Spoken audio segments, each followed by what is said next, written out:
আওয়াজের মধ্যে কমতি, জোরে কথা বললে বলে হুজুররা এত জোরে বলে কেন? মোহতারাম হাজিরিন, দাওয়াতের অনেকগুলো ধারা আছে।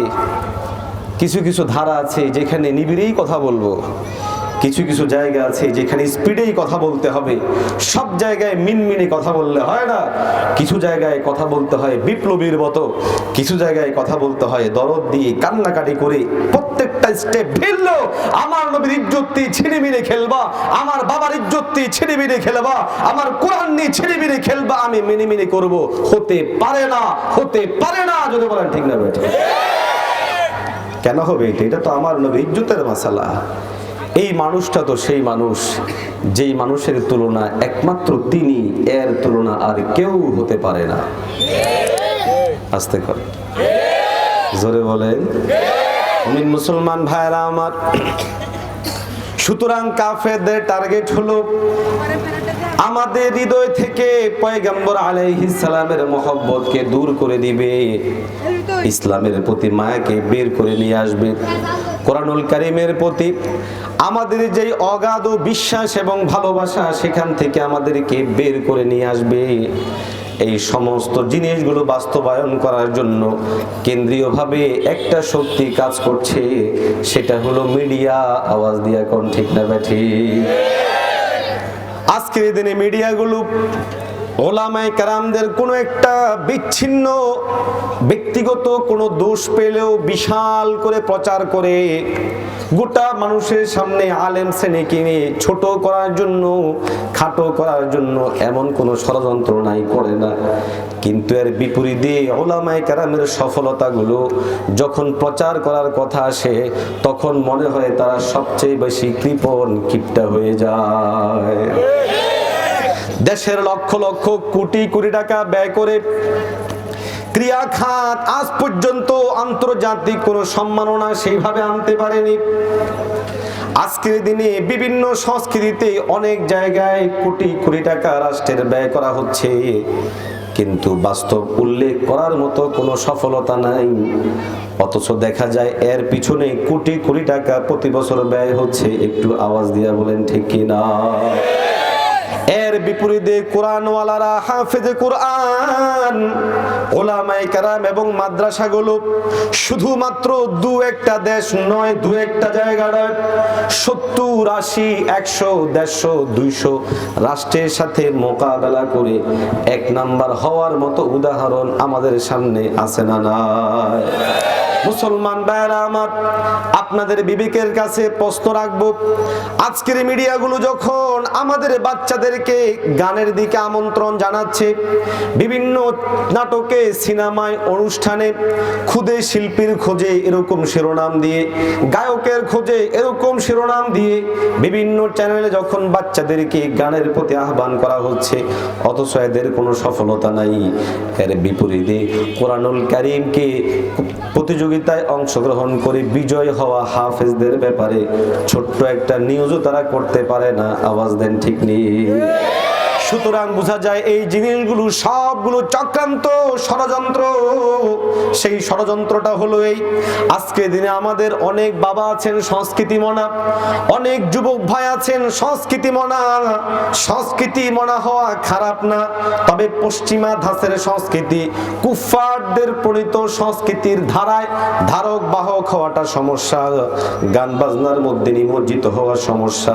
কেননা এই গান বাজনাগুলো সেই সূচনা দিন থেকে কাফেরদের পক্ষ থেকে সাপ্লাই করা টার্গেট হলো কোরআনের সুরকে তারা নিভিয়ে দিতে চায়, বন্ধ করে দিতে চায়। মিডিয়ার একটা বড় চক্রান্ত হলো আমাদের সন্তানদের হৃদয় থেকে কোরআনকে বের করে সেখানে গান ঢুকাবে, ইসলামের ইতিহাসকে বের করে সেখানের মধ্যে নাটক, সিনেমায় মানব রচিত, মানুষের বানানো কল্প কাহিনীর অনেক ধরনের জিনিস নিয়ে আসবে। এই জন্য বিভিন্ন নাটকে, বিভিন্ন সিনেমায় বিবেকবান মানুষদেরকে আমি বলবো, বলুন তো শিক্ষণীয় বিষয় কি আছে, পাওয়ার মতো জিনিস কি আছে? কিন্তু বিকৃতি, সামাজিক অবক্ষয়, ব্যক্তিগত জীবন মানুষের নষ্ট করার জন্য এমন কোনো হাতিয়ার বাকি রাখে নাই যেই হাতিয়ারগুলো তারা এই মিডিয়ার মাধ্যমে আমাদেরকে পুশ করেনি। আওয়াজ দিয়ে বলেন ঠিক না ভাই? ঠিক। মুমিন মুসলমান ভাইরা আমার, গানকে আমি স্পষ্টভাবে বললাম এটা কুফফারদের ষড়যন্ত্র। প্রমাণ কি? রব্বি কারীম কোরআনে হাকিমের মধ্যে এই ব্যাপারে স্পষ্ট বর্ণনা দিয়েছেন।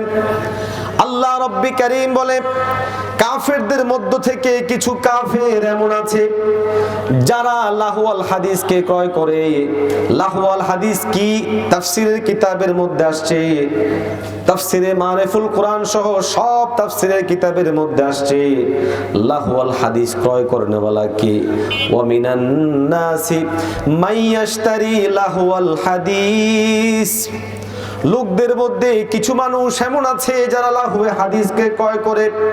ক্রয়কারী ব্যক্তির নাম ছিল নজর বিন হারিস। টার্গেট ছিল পয়গম্বর আলাইহিস সালাতু ওয়াস সালামের যে ব্যক্তিত্ব, এই ব্যক্তিত্ব মানব সমাজের মধ্যে যে প্রভাব ফেলতেছিল, অন্ধকারাচ্ছন্ন মানুষগুলো ঈমানের দিকে, ইসলামের দিকে আসতেছিল, সেই মানুষগুলোকে পয়গম্বর আরবীর ব্যক্তিত্ব থেকে বের করে গায়কদের প্রতি আহ্বান জানানো, গায়িকার প্রতি আহ্বান জানানো, আবেগী করে তোলা, তাদের দিকে ঝুঁকানো। দ্বিতীয় নাম্বার ছিল পয়গম্বর আলাইহিস সালাতু ওয়াস সালাম কোরআনুল কারীম তেলাওয়াত করতেন। আল্লাহর হাবিব সাল্লাল্লাহু আলাইহি ওয়াসাল্লামের তেলাওয়াত ছিল এত সুন্দর, এত সুমধুর, এত সুললিত কণ্ঠের অধিকারী পয়গম্বর। সুস্পষ্ট কাফের আবু জাহাল, আবু লাহাবদের ব্যাপারেও সুস্পষ্ট ঘটনা পাওয়া যায়।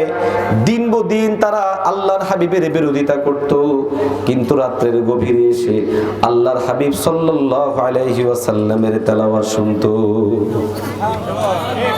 আরো আসতে বলেন। আপনার মুসল্লি কি ঘুমায় গেল? ঘুমায় গেছেন আপনারা? মুমিন মুসলমান ভাইরা আমার, পয়গম্বর আলাইহিস সালাতু ওয়াস সালামের ব্যক্তিত্ব থেকে মানুষকে ফেরানোর জন্য ষড়যন্ত্র করা হলো নায়িকা, গায়িকা, গায়ক।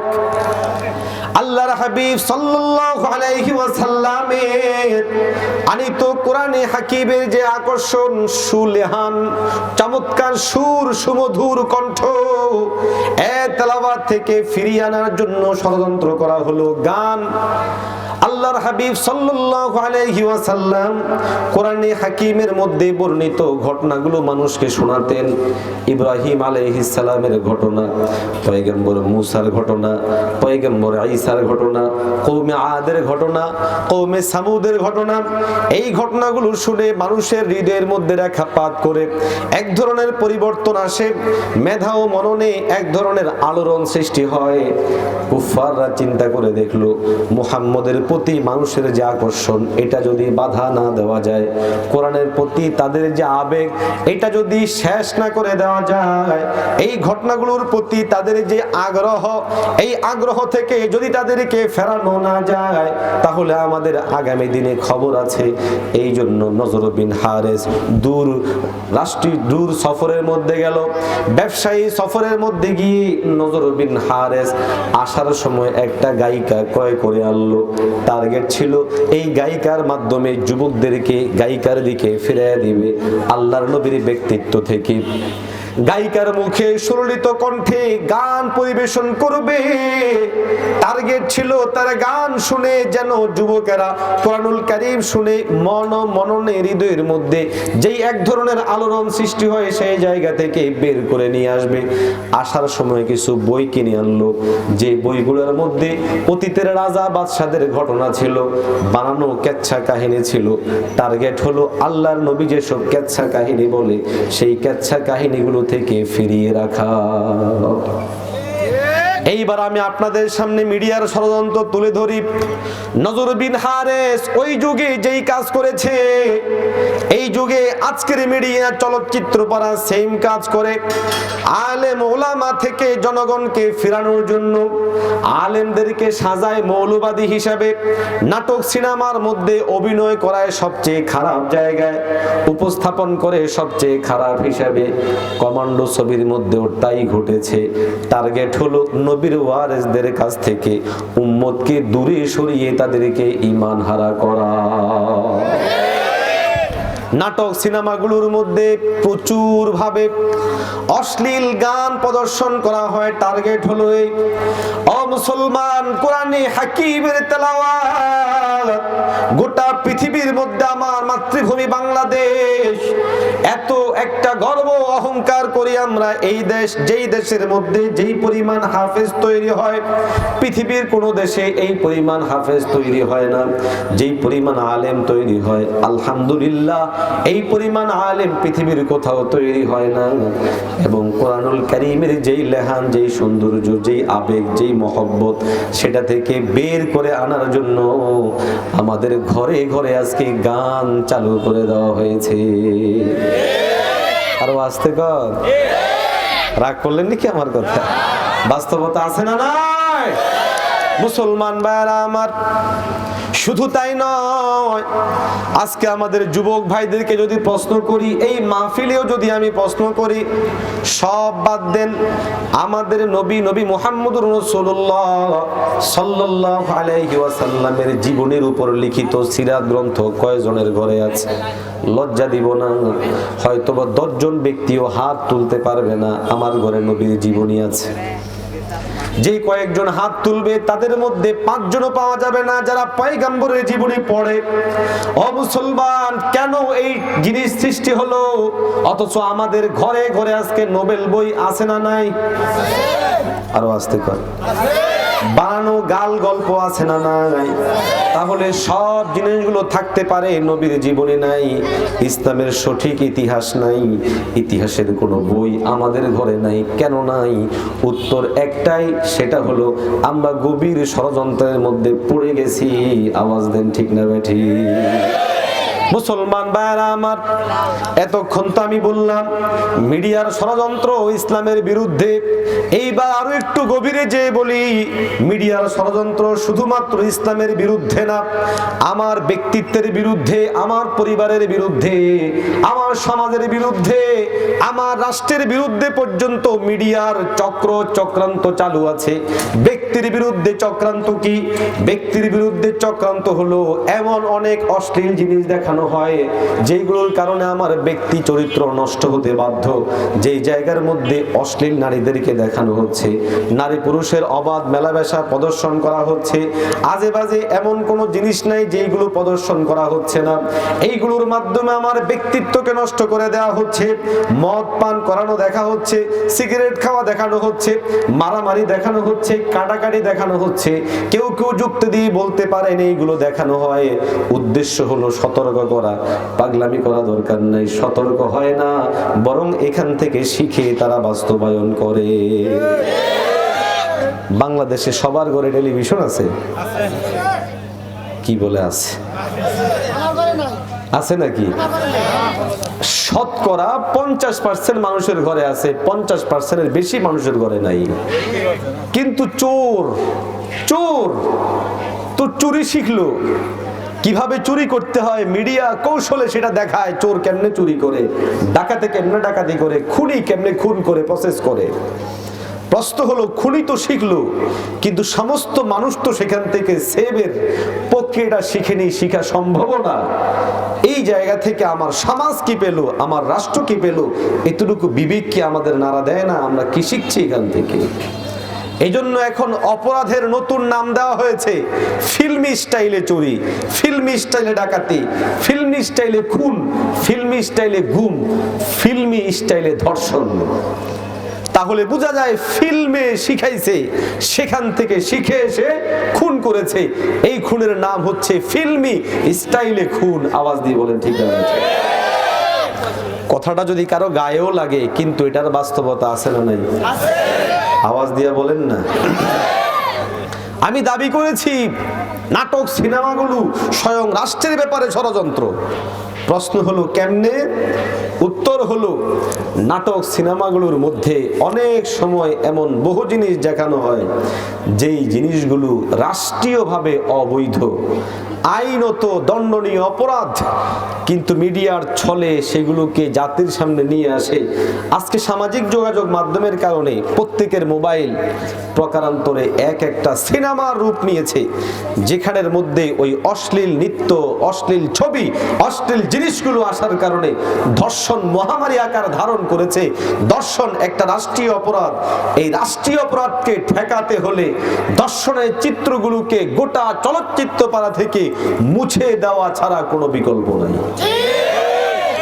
মিডিয়া সুকৌশলে আমাদের নারী জাতিদেরকে পণ্য বানিয়েছে। অশ্লীল নৃত্যে, ছবিতে নারীর বক্ষ উপস্থাপন করছে। নাটক সিনেমার যেই পোস্টারগুলো বিভিন্ন জায়গায় লাগানো হয়, সুস্থ সভ্য ভদ্র কোনো মানুষ সেগুলোর দিকে তাকানোর সুরত আছে? আরো আসতে বলে, ভদ্র কোনো মানুষ তাকাতে পারে? কিন্তু এগুলোর বিরুদ্ধে নারীবাদীদের কোনো কথা নাই, আন্দোলন নাই, সংগ্রাম নাই, বক্তব্য নাই। যত বক্তব্য, যত বিবৃতি, যত কিছু, যখন কোন হুজুর বলে মাগো তোমার জানের নিরাপত্তার কারণে ঘরের মধ্যে থাইকো, তোমার যাবতীয় জিম্মাদারি তো স্বামীর, তুমি রাস্তায় বের হওয়া দরকার নেই, তখনই কামড়া কামড়ি শুরু হয়ে যায়। আরো আসতে কর। মুসলমানের সন্তানেরা, খোদার কসম কেটে বলি, কোন একটা ব্যক্তি প্রমাণ করতে পারবে না কোরআনের একটি আয়াতে নারীদেরকে লাঞ্ছিত অপমানিত করা হয়েছে, হাদিসের একটি শব্দে মায়ের জাতিদেরকে ছোট কিংবা খাটো করা হয়েছে। প্রকৃত অর্থে কোনো আলেমের এমন কোনো বক্তব্য দেখানো যাবে না যেই বক্তব্যের মাধ্যমে নারীদের শ্লীলতা হানি হয়েছে, ইজ্জত নষ্ট হয়েছে। অথচ আমরা দেখি আমাদের কিছু ভাই আলেমদেরকে নিয়ে যাচ্ছে তাই বলে, অথচ এই মিডিয়াগুলো আমার মাকে রাস্তার পাশে দাঁড় করিয়ে দিল, তাকে নগ্ন করে দিল, 2 টাকার প্যাকেটের মধ্যে তাকে ভরে দিল, বিভিন্ন নাটকে, বিভিন্ন সিনেমায় অশ্লীল ভাবে উপস্থাপন করলো। খোদার কসম কেটে বলি, বিবেক যদি সুস্থ হতো আগে এদের বিরুদ্ধে দলে দলে আন্দোলন করা দরকার ছিল। ধরে বলেন ঠিক না?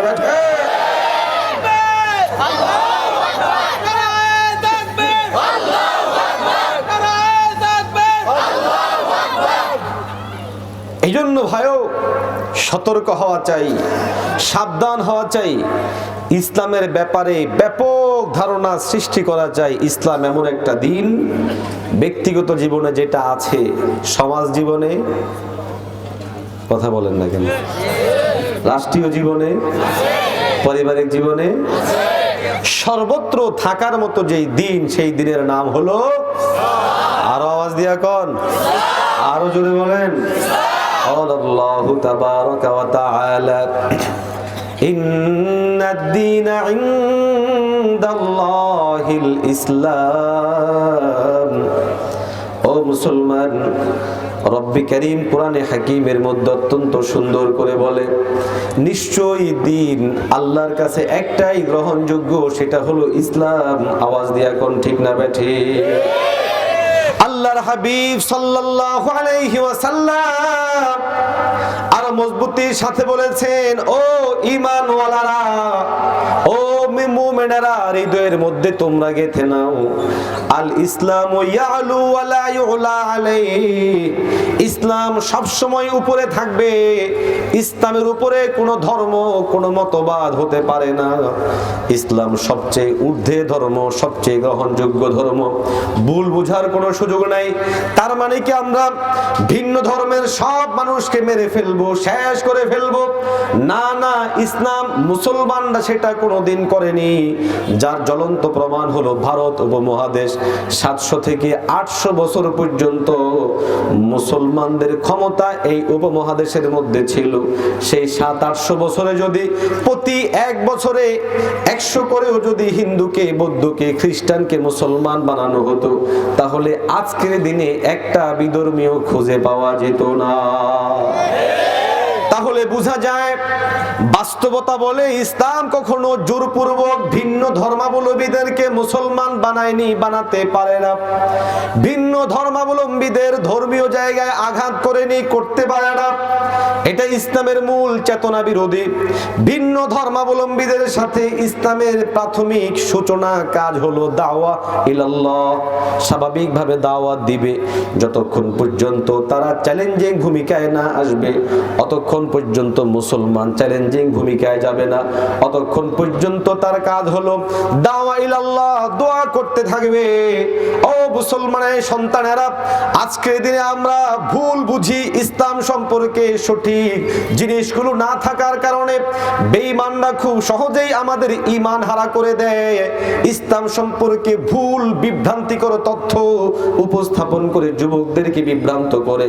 জিহাদ ফি সাবিলিল্লাহ মানে বলে জঙ্গিবাদ, জিহাদ ফি সাবিলিল্লাহ মানে সন্ত্রাসবাদ।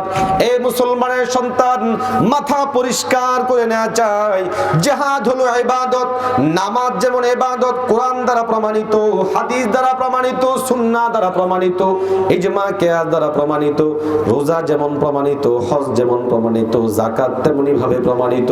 ঠিক তেমনি ভাবে জিহাদ ফি সাবিলিল্লাহ কোরআন দ্বারা প্রমাণিত। কোন মুসলমান যদি কোনো নামাজকে অপরাধ মনে করে সে ঈমানদার থাকতে পারে না, কাফের হয়ে যাবে। রোজাকে যদি কোনো মুসলমান অপরাধ মনে করে কাফের হয়ে যাবে, কেননা কোরআনুল কারীমের আয়াতকে অস্বীকার করে কোনোদিন মুসলমান হতে পারে না। ঠিক তেমনি ভাবে জিহাদ ফি সাবিলিল্লাহকে যদি কেউ অস্বীকার করে সে কোনোদিন ঈমানদার হতে পারে না, সেও কাফের হয়ে যাবে। আওয়াজ দেন ঠিক নেই? একটা রাষ্ট্রের প্রতিরক্ষার জন্য প্রতিরক্ষা মন্ত্রণালয় থাকে, সশস্ত্র বাহিনী থাকে, সেনাবাহিনী থাকে, নৌবাহিনী থাকে।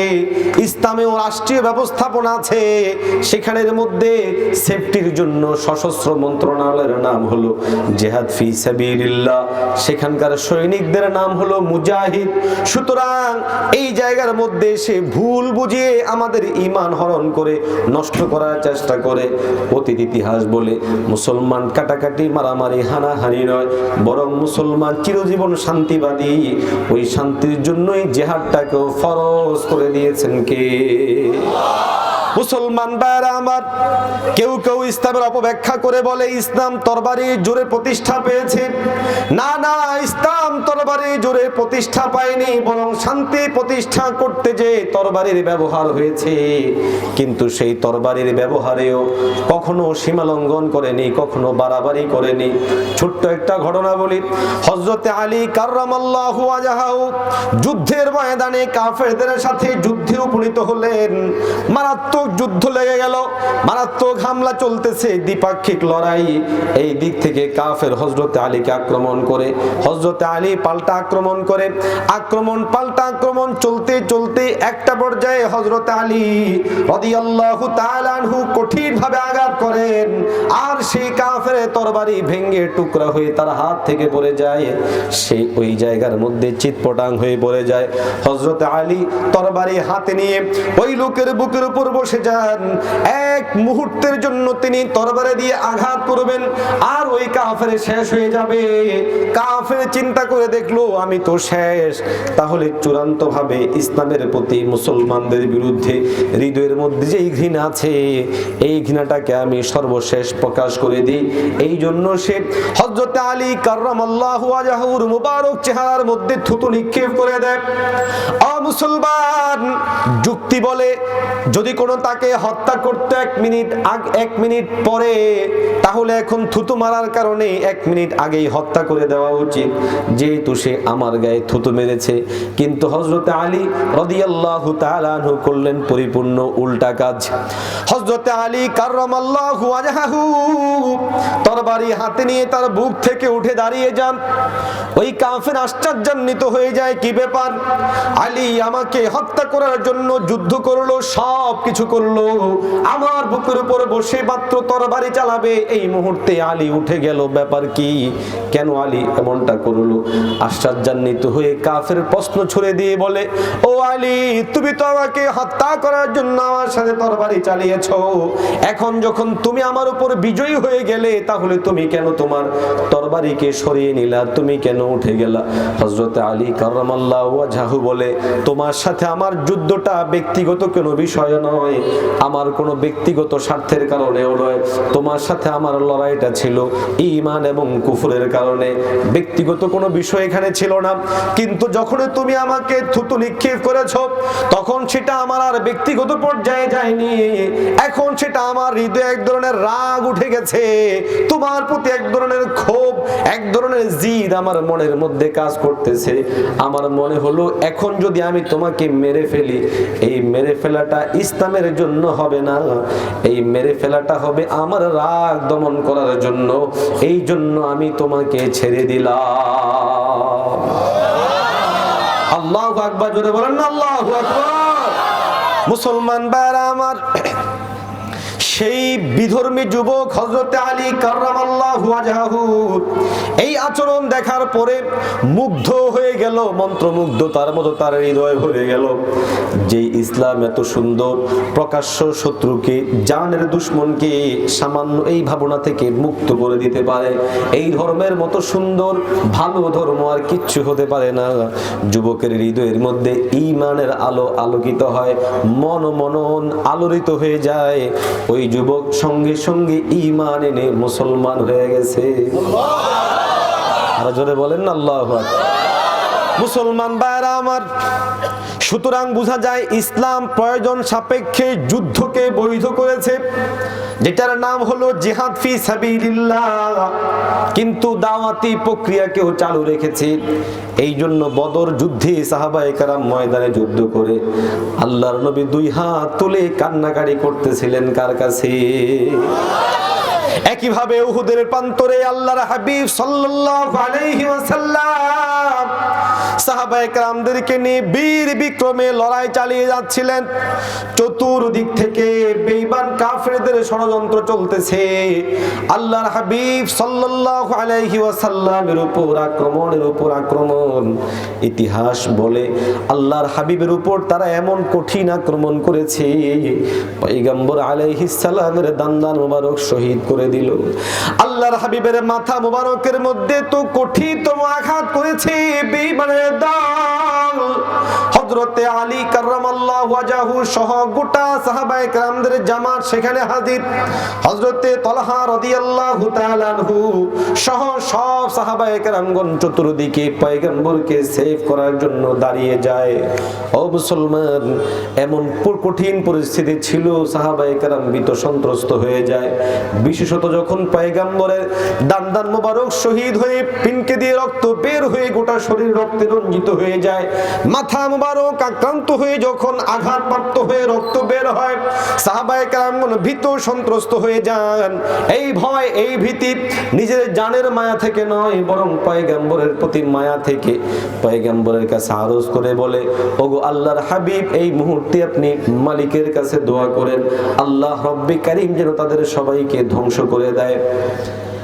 আমাদের অস্ত্র যেমন এক ধরনের অস্ত্র, তরবারি যেমন অস্ত্র, অন্য অস্ত্র যেমন অস্ত্র, দোয়া বদদোয়া এটাও মুসলমানদের জন্য অস্ত্র। পয়গম্বর আলাইহিস সালাতু ওয়াস সালাম যদি কোনো বদদোয়া করতেন অবৈধ ছিল না। রব্বি কারীম কোরআনে হাকিমে ক্ষেত্র বিশেষ বদদোয়া করাকে বৈধতা দিয়েছেন। এই জন্য সূরা তাব্বাত ইয়াদা পুরোটাই বদদোয়ার উপরে। বিশেষ ব্যক্তি যখন ক্যান্সারের মতো হয়ে যায়, বদদোয়া করা বৈধ করেছেন কে? আর জোরে কোন কে? পয়গম্বর আলাইহিস সালামও বদদোয়া করেছেন। সুতরাং ক্ষেত্র বিশেষে যদি কোনো কাফের এমন হয়ে যায় যেই কাফেরকে প্রতিহত করা যাচ্ছে না, শক্তিও নাই, সামর্থ্যও নাই, আমরা মালিকের কাছে দোয়া করব, এই অনুমোদন আমাদের জন্য রয়েছে। পয়গম্বর যদি বদদোয়া করতেন অসুবিধা ছিল না, কিন্তু মুমিন পয়গম্বর আলাইহিস সালাম দেখায় দিলেন মানুষকে শেষ করা আমাদের মাকসাদ না, সংশোধন করে মানুষ বানানোই হলো আমাদের উদ্দেশ্য। আওয়াজ দেন ঠিক না ভাই? ঠিক। পয়গম্বর আলাইহিস সালাতু ওয়াস সালামে সাহাবায়ে কেরাম ডাক দিয়ে বলল, ইয়া রাসূলুল্লাহ, ইয়া হাবিবাল্লাহ, আপনি মালিকের কাছে দুই হাত তুলে মুনাজাত করে বলেন, আল্লাহ এই কাফেরগুলোকে আপনি শেষ করে দেন, ধ্বংস করে দেন।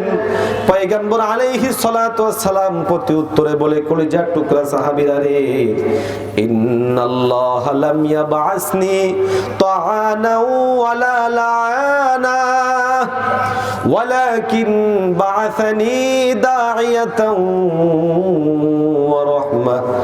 আল্লাহুম্মা হদি কওমি,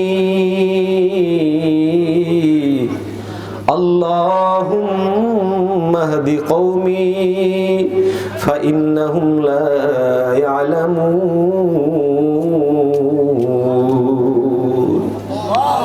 আল্লাহর হাবিব সাল্লাল্লাহু আলাইহি ওয়াসাল্লাম মালিকের কাছে দুই হাত তুলে বলে, মালিক, আপনি আমাকে গালমন্দ করার জন্য পাঠান নাই গো মাওলা, বদদুয়া করার জন্য আমাকে পাঠান নাই, আমাকে পাঠাইছেন দাঈ হিসেবে, দাওয়াত দেওয়ার জন্য, হাদি হিসেবে, হেদায়েত করার জন্য। মাওলা গো, মানুষগুলো এই যে আমাকে মারছে, রক্তাক্ত করছে, আক্রমণ করছে, তারা না বুঝার কারণে করছে, মাওলা আপনি তাদেরকে হেদায়েত দান করে দেন। আল্লাহু আকবার, জোরে বলেন না আল্লাহু আকবার। এখান থেকে স্পষ্ট হয় ইসলামের মূল মিশন ভীষণ হলো দাওয়াতি তৎপরতা। ক্ষেত্র বিশেষ প্রয়োজনে জিহাদ ফি সাবিলিল্লাহ তথা সশস্ত্র সংগ্রাম যুদ্ধের অনুমতি আছে, কিয়ামত পর্যন্ত চলতেই থাকবে বিশেষ শর্ত সাপেক্ষে। সুতরাং জিহাদকে অস্বীকারীরা কাফের, আবার জিহাদের নাম দিয়ে সন্ত্রাসী তৎপরতা করনেওয়ালারা বিভ্রান্ত, বিচ্যুত।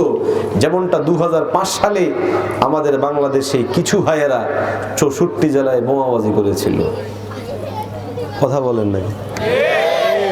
এই ধরনের জিহাদকে ইসলামিক জিহাদ বলে না। এদের কারণে ইসলামের কোনো ফায়দা হয়নি, ইসলাম পিছনে চলে গেছে। 50 বছর নয়, বরং 100 বছর। আজকে মুসলমানের সন্তান জিহাদ শব্দ মুখে আনলেই তাকে জঙ্গি বলা হয়। সহায়তা কে করেছে? 2005 সালে সেই বিভ্রান্তকারীরা, বিচ্ছুতকারীরা, যারা মসজিদে হামলা করেছে, মাদ্রাসায় হামলা করেছে, আলেমদেরকে মেরেছে, নিরপরাধ মানুষকে মেরেছে। সাবধান, ইসলাম সেই জিহাদকে সমর্থন করে না যেই জিহাদের কারণে সাধারণ মানুষকে মারা হবে, মসজিদে বোমাবাজি করা হবে, ঈদগাহে বোমাবাজি করা হবে। অহেতুক কোন সন্ত্রাসী তৎপরতা ইসলামিক জিহাদ হতে পারে না, পারে না, পারে না। যদি বলেন ঠিক না বেঠি? অতএব বিষয়গুলো ক্লিয়ার হওয়া চাই। একদিকে জিহাদকে অস্বীকারের সুযোগ নাই, অপরদিকে এটাকে পুঁজি করে বিকৃতি, বিচ্যুতি, বিভ্রান্তি করার কোনো সুযোগ নাই। আমি বলেছিলাম যে আলোচ্য বিষয়ে আমাদের মিডিয়া আমাদের থেকে টোটাল ইসলামকে বের করে নেওয়ার জন্য ব্যক্তিতে, পরিবারে, সমাজে বিভিন্ন রকম আক্রমণ করে আওয়াজ দেন, ঠিক না বেঠিক? আপনারা কি বিরক্ত? আলোচনা শেষ করে দিই? তাহলে উঠা বসা করা যাবে না। করছেনও না মাশাআল্লাহ। আমি আশা করি আর অল্প কিছুক্ষণ সময় আপনাদের কাছ থেকে নিব, দিবেন তো ইনশাআল্লাহ? তাহলে ব্যক্তিগত জীবনে আক্রমণ কিভাবে করে? নানান অশ্লীল জিনিস, অসভ্য জিনিস ছড়িয়ে দিয়ে নাটকে, সিনেমায় বিভিন্নভাবে।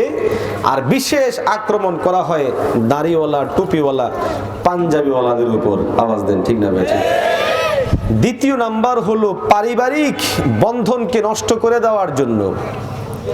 খেয়াল করে দেখবেন ইদানিং কালে আমাদের দেশে ইন্ডিয়ান চ্যানেলগুলো ব্যাপকভাবে হামলা দিচ্ছে। গায়ে লাগছে নাকি আপনাদের? এত অশ্লীল, এত অসভ্য, প্রচুর। সেগুলোতে স্বামী স্ত্রীর পারস্পরিক যে বৈধ কাজ, আল্লাহর নেয়ামত, ইবাদত, স্বামী স্ত্রীর সেই গোপন বৈধ কাজকে হোক স্বামী স্ত্রী যদি কেউ ওপেনে করে, আপনারা সেটাকে ভালো মনে করবেন? অসভ্য মনে করবেন না? কিন্তু দেখুন, সেই বিষয়গুলোকে মিডিয়া সুকৌশলে টেলিভিশনের পর্দায় এনে হুবহু স্বামী স্ত্রীর পারস্পরিক যেই কাজ, সেই কাজটাই যখন মিডিয়ায়, তা সিনেমায়, নাটকে, টেলিভিশনের ছায়ায় যখন নিয়ে আসে, তখন এই জিনিসগুলো দেখে আমাদের সন্তানদের জীবন নষ্ট হচ্ছে কিনা, আমাদের জীবন নষ্ট হচ্ছে কিনা, আমাদের পরিবারের মধ্যে সমস্যা সৃষ্টি হচ্ছে কিনা, সমস্যা যে সৃষ্টি হচ্ছে তার জ্বলন্ত একটা প্রমাণ হলো আজকের ইন্ডিয়ায় বাধ্য হয়েছে আইন করতে। সেটা কি জানেন? পরকিয়া করা বৈধ। কথা বলেন, নাউজুবিল্লাহটা মুখে আসলো না? এরকম একটা পাগলামি আইনও কোনো দেশে হতে পারে, এটা অন্তত পক্ষে ইন্ডিয়ায় আইন করার আগে আমি ব্যক্তিগতভাবে কল্পনাও করি নাই। আমার স্ত্রীর সাথে আরেকজন অবৈধভাবে প্রেম করবে, আমি কিছু বলতে পারবো না, আমার রাষ্ট্র সেটাকে আইনত সিদ্ধতা দিবে। এটা কোন ধরনের রাষ্ট্র? এখানে প্রশ্নটা আরো একটু গভীরে যে রাখেন, রাষ্ট্র কেন বাধ্য হলো এই আইন করতে? কারণ তাদের মিডিয়া পাড়ার অশ্লীলতায় এত পরিমাণ পরকীয়া দেখানো হয় এবং এত পরিমাণ পরকীয়া ছড়িয়ে গেছে, যদি এটাকে বেআইনি করা হয় তখন দেখা যাবে হাজার হাজার মানুষকে জেলে নিতে হবে, হাজার হাজার মানুষকে হাত করা পরাতে হবে। এই জন্য আইনি ভাবে বৈধতা দিয়েছে শুধু হাজার হাজার মানুষকে বাঁচাতে। সুতরাং এই ধরনের অশ্লীল জিনিস যেই নাটকে, যেই সিনেমায়, যেই জায়গায় চালিয়ে দেওয়া হয়, সেই নাটক, সেই সিনেমা, সেই পাড়াকে আমরা কখনোই সমর্থন করতে পারি না। সবচেয়ে বড় বিষয়, বাবারা, আমাদের সন্তান, আমাদের সন্তানদের স্থিরতা, আমাদের সন্তানদের আগামী দিনকে রক্ষা করার জিম্মাদারি আমাদের। আমার সন্তানকে নিয়ে আমি সিনেমায়, টেলিভিশনের সামনে বসে কি দেখছি, কি দেখাচ্ছি, কি শিখছে তারা এখান থেকে, এই বিষয়গুলো আমাদের ভাবা উচিত। জাপান সরকার রাষ্ট্রীয় টেলিভিশনে দেখায় কিভাবে সাইকেল বানানো যাবে, কিভাবে মোটর গাড়ি বানানো যাবে, কিভাবে বিমান দেখানো যাবে। আর এই সিনেমাগুলোতে প্রদর্শন করা হয় কি, কিভাবে পর নারীকে ভাগিয়ে আনা যাবে, অন্যায় অপরাধ কিভাবে করা যাবে। এই যে বিষয়গুলো মনে রাখবেন, এগুলো আমাদের সামাজিক জীবনকে নষ্ট, ভ্রষ্ট, ধ্বংস করে দেওয়ার জন্য দায়ী। আওয়াজ দিয়ে বলেন ঠিক না বেঠিক? যৌতুক নেওয়া হালাল না হারাম? আরো আস্তে কর, জোরে বলে। কিন্তু আজকের দিনে আমাদের সমাজের মধ্যে যৌতুক একটা বিশাল বড় মহামারী আকার ধারণ করেছে। ইসলাম বলে নারী জাতি বড় ইজ্জতের, বড় সম্মানের। নারী জাতিকে আল্লাহ রাব্বুল আলামিন ছাড় দিয়েছেন, ইবাদতের মধ্যে ছাড়। পুরুষরা মসজিদের মধ্যে গিয়ে নামাজ পড়তে বাধ্য, কিন্তু নারী জাতি ঘরে নামাজ পড়লে সেই পরিমাণ সওয়াব পেয়ে যাবে। তাহলে বোঝা যায় তাদেরকে ছাড় দিয়েছেন কে? আল্লাহ রাব্বুল আলামিন মাসের নির্দিষ্ট একটা সময়ে, বাচ্চা হওয়ার পর সুনির্দিষ্ট একটা সময়ে তাদেরকে ছাড় দিয়ে দিয়েছেন। হায়েজ এবং নেফাস সময়ের মধ্যে এই সবগুলো আমাদের মায়ের জাতিদের জন্য ছাড় দিয়ে দিয়েছেন আল্লাহ। ও মুসলমান, কিন্তু আল্লাহ রাব্বুল আলামিন তাদের ইজ্জত আরো বাড়িয়ে দেওয়ার জন্য মোহরকে আবশ্যক করে দিয়েছেন। কোন পুরুষ যখন বিয়ে করবে তাকে বলা হচ্ছে, হে পুরুষ, শুধুমাত্র শারীরিক সক্ষমতা নয়, বরং অর্থনৈতিক ভাবেও স্বাবলম্বী হয়ে, অর্থনৈতিক ভাবেও মজবুতি অর্জন করে তোমার স্ত্রীর দায়িত্ব নিতে পারো, সেই পর্যায়ে পৌঁছে তারপরে বিয়ে করবা। যৌতুক হারাম করেছেন, স্ত্রীর জন্য মোহরকে নির্ধারণ করেছেন। ভালো আছে, স্ত্রীর জন্য মোহরকে নির্ধারণ করে দিয়েছেন, যেন এই মোহর আনা হলো নারীর জন্য ইজ্জত, নারীর জন্য ওয়াকার, নারীর জন্য সম্মানের। কিন্তু ইসলামের সেই বিধানটাকে আজকে আমরা ছুড়ে দিয়ে দিয়েছি। সমাজের মধ্যে যৌতুকের ছড়াছড়ি, যেই মোহর দেওয়ার কথা সেই মোহর বাদ দিয়ে উল্টা ছেলে পক্ষ খুশি হয়, যার ছেলে হয়। ইসলাম বলে না না, এটা শরিয়া সম্মত পদ্ধতি না। ইসলাম বলে নারীর বাড়িতে খানা হবে কম, ছেলের বাড়িতে হবে ওলিমা। আমরা করেছি উল্টা, মেয়ের বাড়িতে নিজেও খাই, নিজের কারখানার সব লোকদেরকে নিয়েও খাওয়াই। আরো আসতে বলেন। এগুলো হলো সামাজিক কুসংস্কার, ধর্মীয় লেভেলে বিধর্মীয় অধর্মীয় কাজ। যৌতুক ইসলাম সিদ্ধ না, মোহর না দিয়ে জোরপূর্বক তাদেরকে বিভিন্ন কাজে বাধ্য করা ইসলাম সিদ্ধ না। নারীদেরকে পুরুষ নিজে সক্ষম হওয়ার পরও কোনো কাজে লাগানো শরিয়া সিদ্ধ না। এই সবগুলো আমাদের বাড়াবাড়ি, আর এর পিছনে বিশাল একটা অংশ আমাদের তথাকথিত মিডিয়ার। সুতরাং পরিবার জীবন সুন্দর যদি করতে চাই, কোরআন এবং সুন্নাহর দিকে ফিরে আসতে হবে। ব্যক্তিগত জীবন যদি সুন্দর করতে চাই, মনে রাখবেন মদ খেয়ে এই পর্যন্ত কেউ বিজ্ঞানী হয়েছে এর কোনো নমুনা পৃথিবীর মধ্যে নাই। আরো আসতে বলেন। আমার মুসল্লিদের মধ্যে মিনিমাম 80% বিজ্ঞানী। তা আমি একদিন হাসতে হাসতেই সায়েন্স ল্যাবরেটরি মসজিদে জিজ্ঞাসা করেছি যে অনেকেই বলে মদ খেলে এক ধরনের এনার্জি কাজ করে, তারপরে তো অনেকেই গবেষণা করেন, তো গবেষণা করার সময় কখনো কি মদ খান কিনা? ওদের প্রশ্নই ওঠে না। যদি কোনো আমরা মদই খাবো তো গবেষণা করব কিভাবে, সম্ভব কিভাবে? মনে রাখবেন যেই কোনো ধরনের মাদক আমাদের জন্য ক্ষতিকর। মিডিয়ার দৃশ্যমান সেই চিত্রগুলো যেখানে কিভাবে খাবে মদ দেখানো হয়, কিভাবে নেশাদ্রব্য গ্রহণ করবে দেখানো হয়, এগুলো দ্বারা প্রতিহত হয় না। বাচ্চারা শিখে কিভাবে মদ খেতে হয়, কিভাবে গাঞ্জা টানতে হয়, কিভাবে নেশাদ্রব্য নিতে হয়। মিডিয়ার এই চিত্রগুলোকে বন্ধ করে স্কিপ করে প্রশাসনিকভাবে সেগুলোকে যদি নিষিদ্ধ করতে হয়, তারপরেই আমাদের সমাজ থেকে নেশা জাতের এই মহামারীকে দূর করা সম্ভব, যুবকদেরকে সেভ করা সম্ভব, অন্যথায় সম্ভব না।